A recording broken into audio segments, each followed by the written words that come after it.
Captain Jake Morrison gripped the controls of his fighter ship as he watched the massive Zephyrian fleet emerge from hyperspace. The alien vessels moved in perfect formation, like a deadly dance that had been practiced for thousands of years. His wingman, Amy Carter, spoke through the comm system with worry clear in her voice. The enemy ships outnumbered their small human squadron 3-1, and everyone knew the standard protocol was to retreat and call for backup. Jake had never been one to follow standard protocol. At 28 years old, he was the youngest captain in the Terran fleet, and his superiors often called him reckless. They said he took too many risks and broke too many rules, but they could not argue with his results. He had never lost a pilot under his command, and his squadron had the highest success rate in the entire fleet. The Zephyrians were reptilian creatures who had been fighting space battles for over 2,000 years. Their military tactics were based on ancient traditions that had proven successful against every enemy they had ever faced. They moved their ships in geometric patterns that maximized firepower while minimizing exposure to enemy attacks. Every pilot in the galaxy learned these formations at the academy, and most battles followed the same predictable sequence of maneuvers. Amy Carter checked her weapon systems and waited for orders. She had flown with Jake for 3 years and trusted his judgment completely, even when his decisions seemed crazy. Commander Ben Rodriguez led the third ship in their formation, and he was already calculating retreat vectors when Jake made an announcement. That shocked both of his wingmen. The Falcon's Edge suddenly broke formation and dove toward a nearby asteroid field. Amy and Ben watched in disbelief as their captain flew directly into the floating rocks that every pilot was trained to avoid. The asteroids were considered navigation hazards that could damage ship hulls and interfere with weapons targeting systems. No sane pilot would voluntarily enter such a dangerous area during combat. Jake had studied the asteroid field for weeks during their patrol missions. He noticed that the rocks created natural corridors and hiding spots that could provide tactical advantages if used correctly. More importantly, he realized that the gravitational forces between the larger asteroids could be used to accelerate his ship without using fuel. The Zephyrians would never expect an attack to come from inside the asteroid field because it violated every rule of space combat. The enemy fleet commander saw the human ship disappear into the rocks and assumed it was a retreat. Zephyrian doctrine taught that enemies who fled into asteroid fields were either cowards or fools who would eventually destroy themselves on the floating debris. The reptilian commander ordered his ships to maintain their formation and prepare to engage the remaining 2 human vessels. Amy and Ben received new orders from Jake that made no sense according to their training. He wanted them to position themselves on opposite sides of the Zephyrian formation and wait for his signal.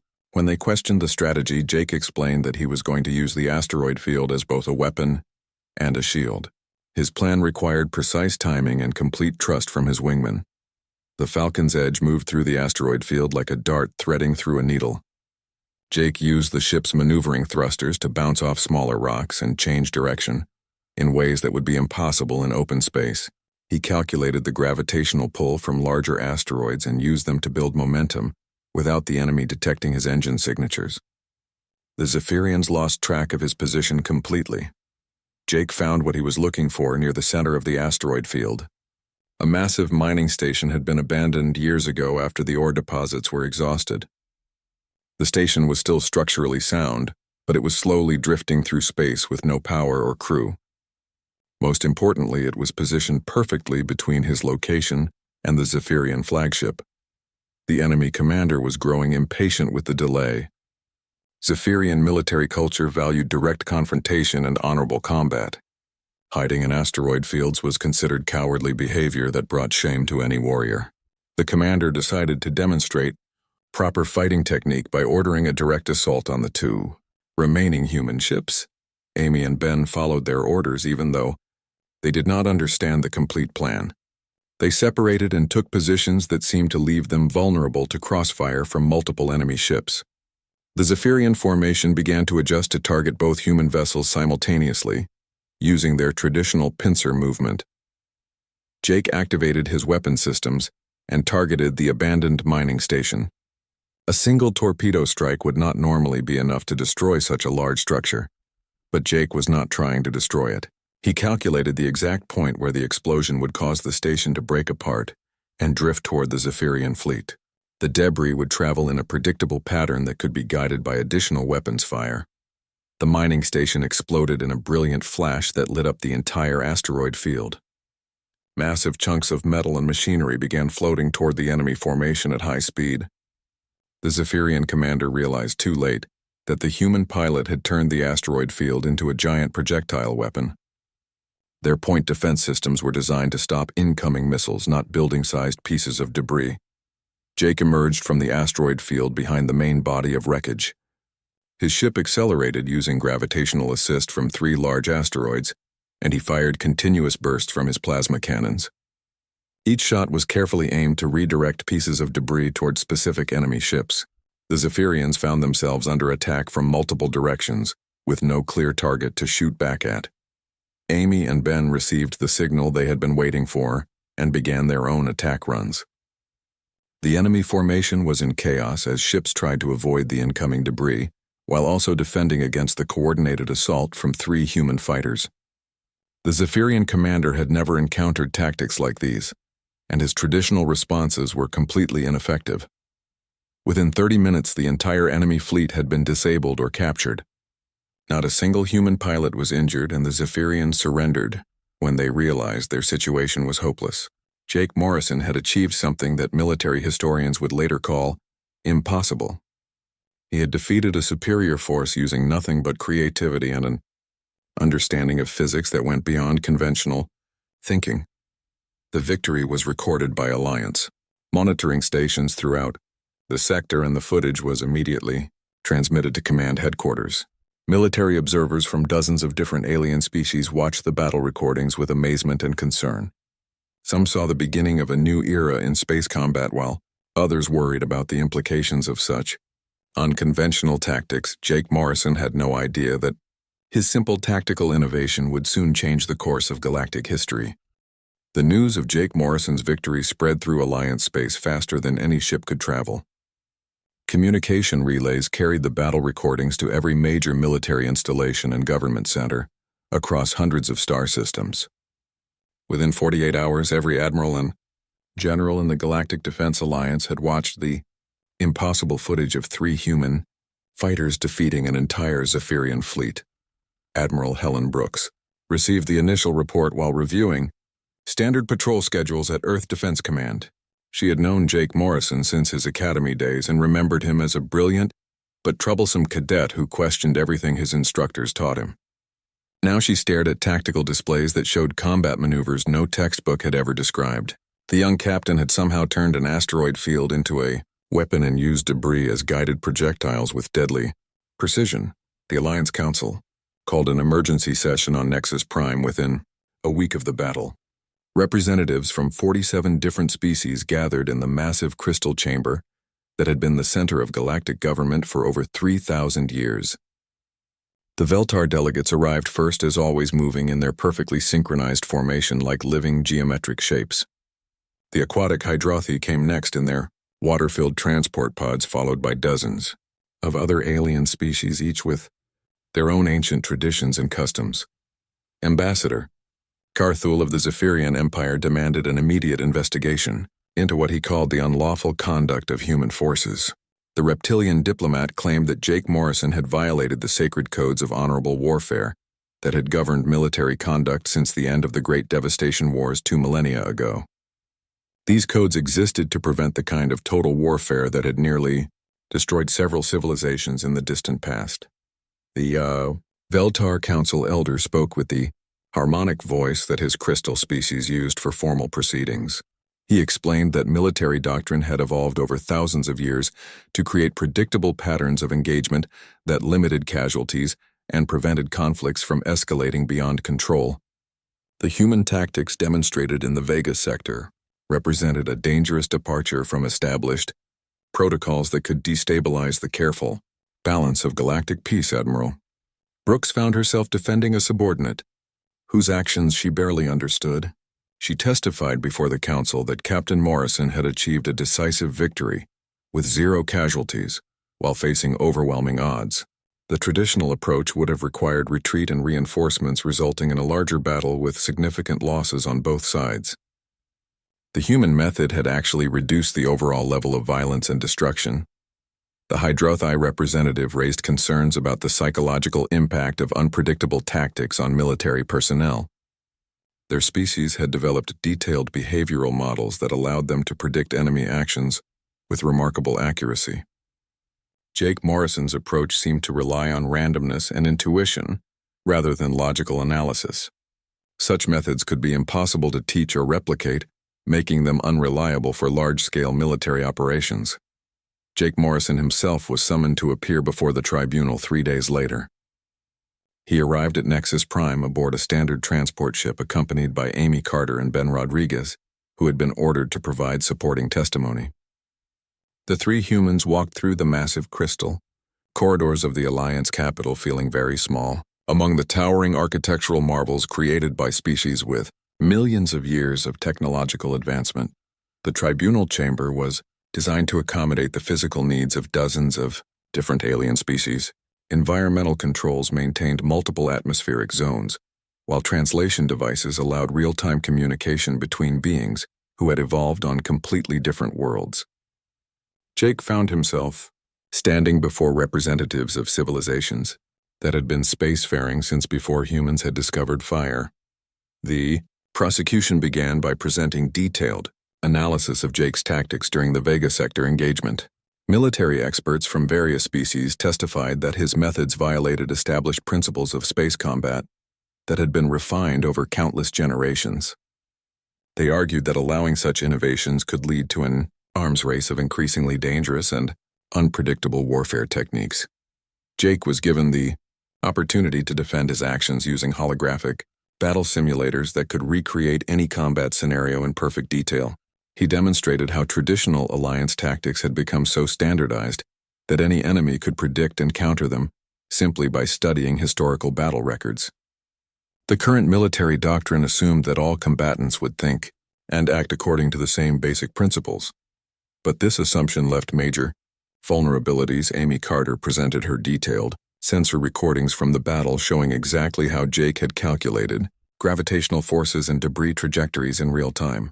Her analysis proved that his tactics were not random or reckless, but were based on advanced physics calculations that took advantage of environmental factors other pilots ignored. The key difference was that humans were still learning space combat while other species had been doing the same things for thousands of years. Ben Rodriguez testified about the effectiveness of mixed tactics during their patrol missions over the past year. He explained that Jake had been experimenting with unconventional approaches to routine problems and had consistently found better solutions than standard procedures provided. The asteroid field battle was not an isolated incident, but the culmination of months of tactical innovation. The tribunal debate continued for 3 days as delegates argued about the proper balance between military effectiveness and strategic stability. The elder species worried that changing established doctrine could lead to chaos and renewed warfare on a galactic scale. Younger civilizations saw potential advantages in adopting more flexible approaches to military challenges. The final vote split the alliance almost exactly in half. 23 species voted to restrict human tactical innovations and require all alliance forces to follow traditional combat protocols. 24 species voted to allow continued experimentation and development of new military techniques. The deciding vote came from the Saurian Empire, whose delegate abstained, citing the need for further study. The deadlocked decision meant that individual fleet commanders would have discretionary authority to choose their tactical approaches. This compromise satisfied no one but prevented an immediate crisis that could have split the alliance permanently. Jake Morrison was neither punished nor promoted, but remained under increased scrutiny from Alliance military observers. The tribunal session was interrupted by urgent communications from the outer spiral territories. Long-range sensors had detected massive energy signatures moving toward Alliance space from the galactic rim. The readings matched no known technology, and the objects were approaching at speeds that should have been impossible. Whatever was coming toward them represented a threat unlike anything the Alliance had ever faced. Jake Morrison looked at the tactical displays showing the approaching unknown fleet and realized that everything was about to change again. The first contact with the unknown enemy came 3 weeks after the tribunal on Nexus Prime. Alliance scout ships in the Kepler system reported massive vessels emerging from what appeared to be empty space itself. The ships were unlike anything in the galactic database, with hulls that seemed to shift between solid matter and pure energy. When the scouts attempted to establish communication, the unknown vessels opened fire without warning or demands. Admiral Brooks watched the emergency briefing recordings with growing concern. The enemy ships moved in ways that defied basic physics as understood by every species in the Alliance. They could phase in and out of normal space while maintaining devastating firepower that cut through Alliance shields like they did not exist. Traditional defensive formations proved completely useless against weapons that could apparently ignore the laws of matter and energy. The unknown enemy called themselves the Ravagers, according to partial translations of their brief transmissions. They showed no interest in negotiation or territorial demands, but seemed focused entirely on destruction. Alliance forces that attempted standard engagement protocols were systematically eliminated with terrifying efficiency. The Ravagers had clearly studied Alliance tactics extensively and knew exactly how to counter every conventional military response. Jake Morrison received new orders that surprised everyone, including Admiral Brooks herself. Despite the ongoing controversy over his unconventional methods, he was assigned to lead a reconnaissance mission into Ravager-controlled space. The mission would use an experimental fleet composition that violated every principle of Alliance military doctrine. Human ships would work directly alongside vessels from different alien species, with each commander authorized to abandon traditional tactics entirely. Captain Lisa Park commanded a Veltar crystal ship called the Geometric Harmony.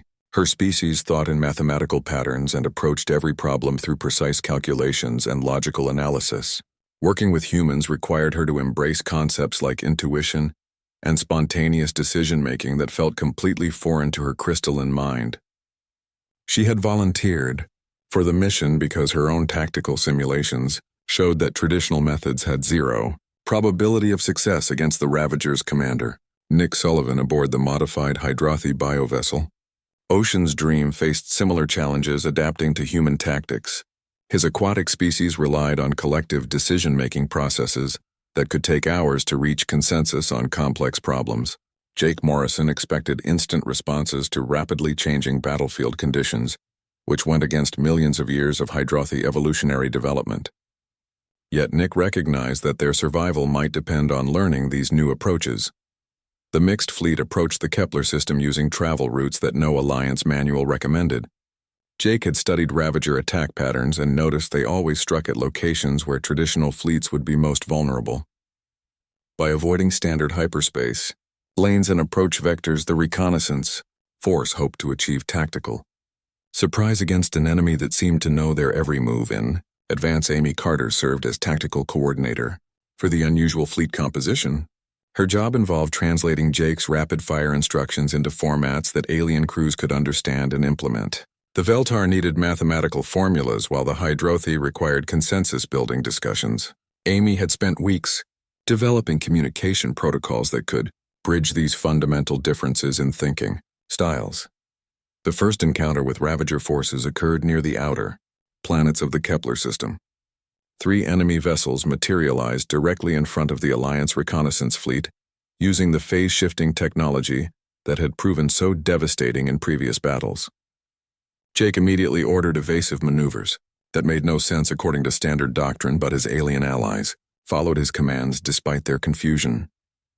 The Geometric Harmony used its crystal matrix to calculate impossible trajectory patterns that allowed the entire fleet to move through 3-dimensional space in ways that confused Ravager targeting systems. Lisa Park discovered that her species' mathematical precision could complement human intuition to create flight paths that were both logical and unpredictable. The combination of rigid calculation and flexible adaptation proved surprisingly effective. Nick Sullivan found that his bioship's organic components could respond to Jake's tactical changes faster than mechanical systems used by other species. The Ocean's Dream literally grew new weapon configurations and defensive structures in real time as battlefield conditions changed. The Hydrathi ability to reshape their technology on demand became a perfect match for human tactical flexibility. The battle lasted 6 hours, and involved combat maneuvers that would later be studied by military academies across the galaxy. Jake treated the Ravager's phase-shifting ability as just another environmental factor to exploit rather than an insurmountable advantage.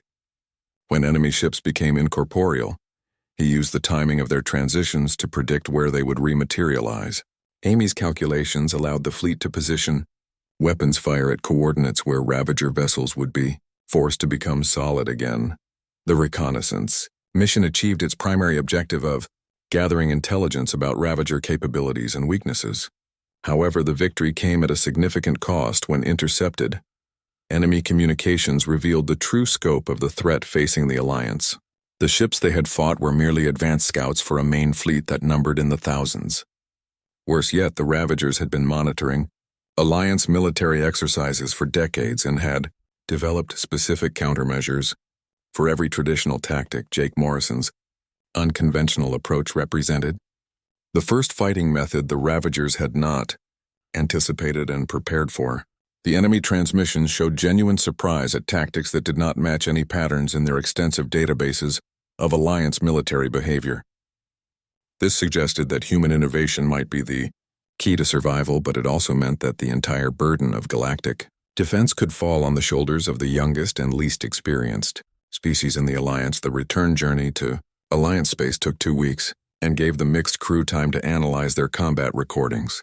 Lisa Park admitted that working with humans had expanded her understanding of tactical possibilities beyond what pure mathematics could achieve. Nick Sullivan reported that the experience had taught his people new ways of thinking that might benefit Hydrothi society in areas far beyond military applications. Amy Carter compiled a detailed report showing that each species contributed unique strengths to the mixed fleet concept. Veltar precision balanced human creativity, while Hydrothi adaptability supported both approaches.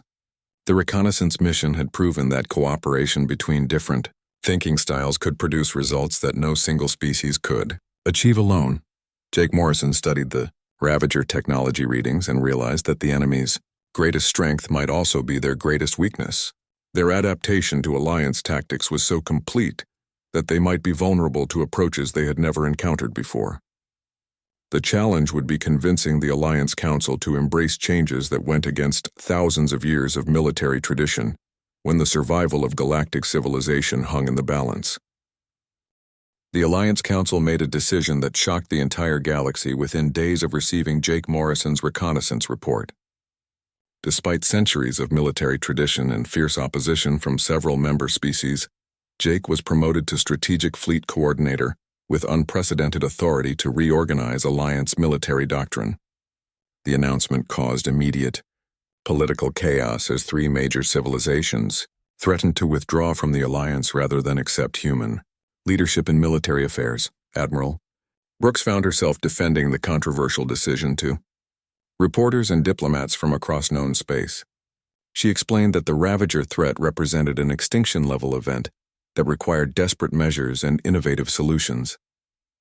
Traditional Alliance tactics had proven completely ineffective against an enemy that had spent decades studying and countering conventional military approaches.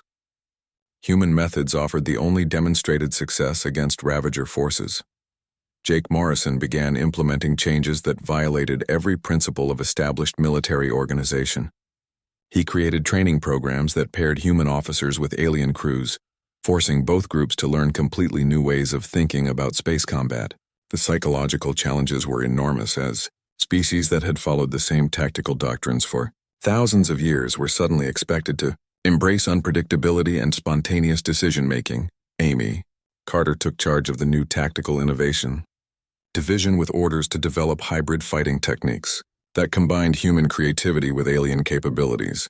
Her research teams worked around the clock studying battle recordings and conducting simulation exercises that pushed the boundaries of what each species considered possible. The early results were promising, but the learning curve was steep and many alien officers struggled to adapt to human methods. Ben Rodriguez led the first mixed species squadron formations and actual combat exercises. His pilots included Veltar crystal beings who thought in pure mathematics alongside Hydrothi aquatic creatures who made decisions through collective consciousness. Teaching them to work together required developing entirely new communication protocols and command structures that could function during the chaos of real battle conditions. The resistance to Jake's reforms came from multiple sources and threatened to tear the Alliance apart before the main Ravager fleet arrived. The Veltar commanders found human tactical unpredictability almost impossible to process through their logical thought patterns. Many crystal beings experienced what their medical specialists called cognitive dissonance when forced to make intuitive decisions without complete mathematical analysis of all possible outcomes. The Hydrathi faced different but equally difficult challenges, adapting to human methods. Their species had evolved to make group decisions through lengthy consensus-building processes that involved the entire crew of each vessel. Jake Morrison's tactics required instant responses to rapidly changing conditions, which went against millions of years of evolutionary programming. Many Hydrathi crews reported severe psychological stress when forced to act without proper collective deliberation. The ancient warrior races, like the Saurian Empire, viewed human combat methods as fundamentally dishonorable and cowardly. Saurian military culture was based on direct confrontation and personal courage in battle. Using asteroid fields as weapons or employing environmental factors for tactical advantage violated their deepest beliefs about proper warfare. Many Saurian commanders requested transfers rather than participate in what they considered shameful fighting techniques. Ambassador Carthul led a growing separatist movement that gained support from traditionalist factions across multiple species. The Zephyrian diplomat argued that humans were contaminating galactic military culture with dangerous innovations that would lead to chaos and the breakdown of civilized warfare. He claimed that the cure was worse than the disease and that the Alliance should face the Ravagers using honorable methods even if it meant accepting defeat.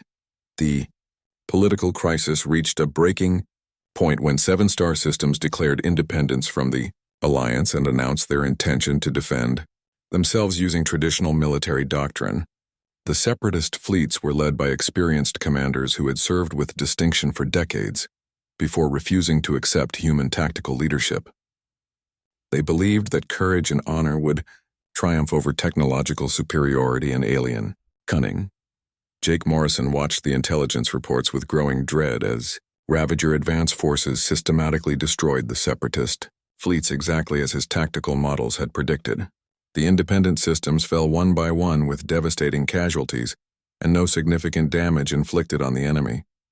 The traditional approaches that had worked for millennia proved completely useless against opponents who had studied and prepared countermeasures for every conventional military response. The personal cost of being right about military strategy became clear when Amy Carter's ship went missing during a deep reconnaissance mission into former separatist space. Her squadron had been gathering intelligence on Ravager deployment patterns when they encountered a patrol force that should have been manageable, according to their tactical projections. The last transmission from Amy's ship indicated that the enemy had adapted new countermeasures specifically designed to neutralize human innovations. Jake faced an impossible choice between military objectives and personal loyalty when rescue missions were deemed too dangerous to authorize. His tactical analysis showed that Amy's squadron had probably been captured rather than destroyed, based on Ravager behavioral patterns observed in previous encounters. However, mounting a rescue operation would require committing resources that were desperately needed for the defense of core Alliance worlds. The weight of command responsibility grew heavier as reports arrived, showing the main Ravager fleet advancing ahead of schedule toward populated star systems.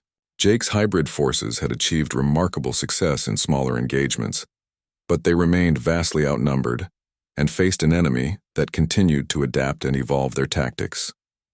Every victory came at the cost of revealing new techniques that the Ravagers could study and counter in future battles. Admiral Brooks informed Jake that the separatist disasters had actually strengthened political support for his reforms, as even the most traditional species recognized the futility of conventional approaches.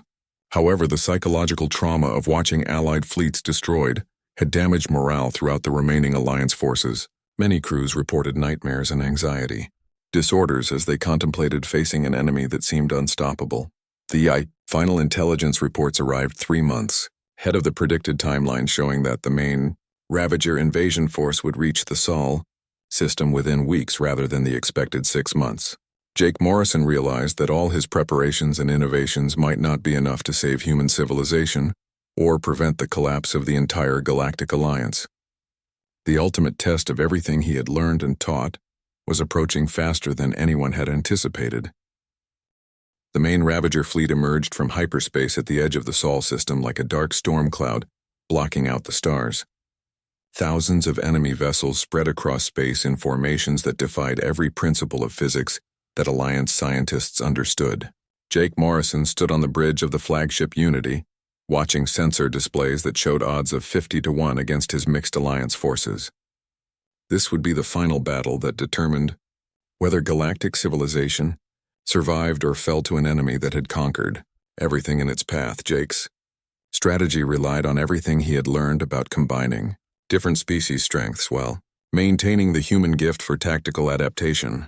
Veltar crystal ships provided precise geometric formations that human pilots used as launching points for seemingly random assault patterns. Hydrothi biovessels served as mobile command centers that could rapidly change configuration to support whatever tactics the battlefield required. Each species contributed their unique abilities to create a fighting force unlike anything the galaxy had ever seen. The battle began when Ravager scouts probed the outer defenses of the Sol system, expecting to find traditional Alliance formations waiting in predictable positions.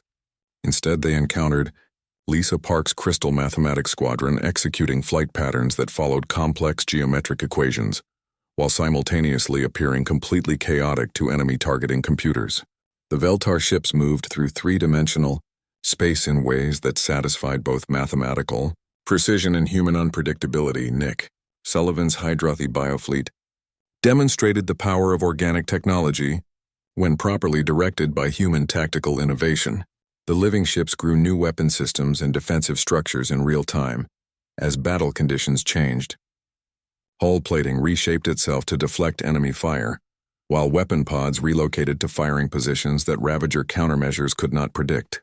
The combination of biological adaptation and human creativity proved devastatingly effective. The first day of combat established that Jake's hybrid tactics could work on a massive scale, but the sheer number of enemy vessels threatened to overwhelm even the most innovative defenses. Ravager forces attacked in waves designed to test different aspects of Alliance capabilities. Each assault revealed new enemy technologies and weapons that pushed the defenders to their absolute limits. Traditional military thinking would have called for immediate retreat, but Jake had nowhere left to run. Ben Rodriguez coordinated fighter squadrons that included pilots from 12 different species working together in formations that would have been impossible under the old military doctrine. Saurian warriors learned to follow Hydrothi tactical suggestions, while Veltar crystal beings provided mathematical support for human intuitive decisions. The cultural barriers that had seemed insurmountable during training exercises dissolved under the pressure of actual combat where survival depended on perfect cooperation. The second day brought escalation as Ravager commanders deployed their most advanced weapons, including phase shift cannons that could fire through multiple dimensions simultaneously. Jake countered by using the enemy's own technology against them, turning their dimensional weapons into tactical opportunities. When Ravager ships became incorporeal, his forces repositioned to attack from angles that would be impossible to defend when the enemy vessels rematerialized in normal space. Amy Carter returned during the climactic phase of the battle, leading a rescued squadron that had gathered crucial intelligence about Ravager command structures during their captivity. Her analysis revealed that the enemy's greatest strength was also their critical weakness. The Ravagers had become so dependent on their adaptation algorithms that they could not process truly random tactical decisions. Their computers were designed to predict and counter logical military choices, but human unpredictability created scenarios their systems could not analyze. Jake realized that the key to victory lay not in defeating the Ravager fleet through superior firepower, but in overwhelming their decision-making systems with tactical choices that made no logical sense. He ordered maneuvers that violated every principle of military strategy, including deliberate exposure of flagship vessels and apparent retreat movements that were actually attack preparations.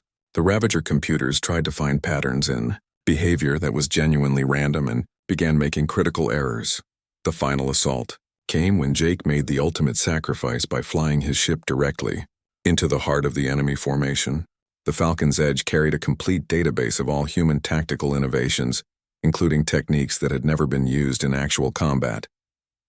Before his ship was destroyed, Jake uploaded this information to every Alliance vessel simultaneously, creating thousands of new tactical possibilities that no enemy could predict or counter. Admiral Brooks watched in amazement as the entire Alliance fleet suddenly began executing maneuvers that seemed to defy the laws of physics and military logic. Ships that had been following conservative defensive patterns suddenly launched impossible attacks that caught Ravager forces completely off guard.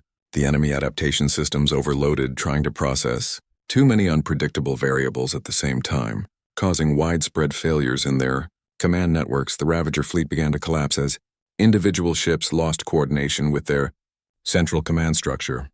Without their technological advantages, the enemy vessels proved vulnerable to conventional Alliance weapons when properly targeted. Lisa Park's mathematical precision, guided by human tactical innovation, allowed the combined fleet to achieve devastating accuracy against opponents who could no longer adapt to changing battlefield conditions. Nick Sullivan's bioships played a crucial role in the final victory by using their organic technology to capture and analyze Ravager computer systems. The living vessels literally absorbed enemy technology and integrated it into Alliance capabilities, creating hybrid weapons that combined the best features of both civilizations. The Hydro, the ability to merge with other technologies, proved to be the perfect complement to human innovation. The battle ended with the complete surrender of all remaining Ravager forces when their command hierarchy acknowledged that continued resistance was futile. The enemy had been defeated not through superior strength, but through tactical approaches they could not understand or counter. Jake Morrison's sacrifice had created a new form of warfare that preserved the Alliance while establishing principles that would guide galactic military doctrine for generations. Amy Carter and Ben Rodriguez established the Morrison Institute for tactical innovation in the aftermath of the victory, ensuring that human approaches to problem-solving would become a permanent part of Alliance military culture. The Institute trained officers from every member species in the art of adaptive thinking while respecting the unique strengths that each civilization brought to galactic defense. The final revelation came months later when rescue teams found Jake Morrison recovering in an automated medical facility that his ship's computer had jettisoned during the final attack. He had survived his sacrifice and lived to see the galaxy transformed by innovations that began with a simple decision to ignore the rules and think differently about an impossible problem.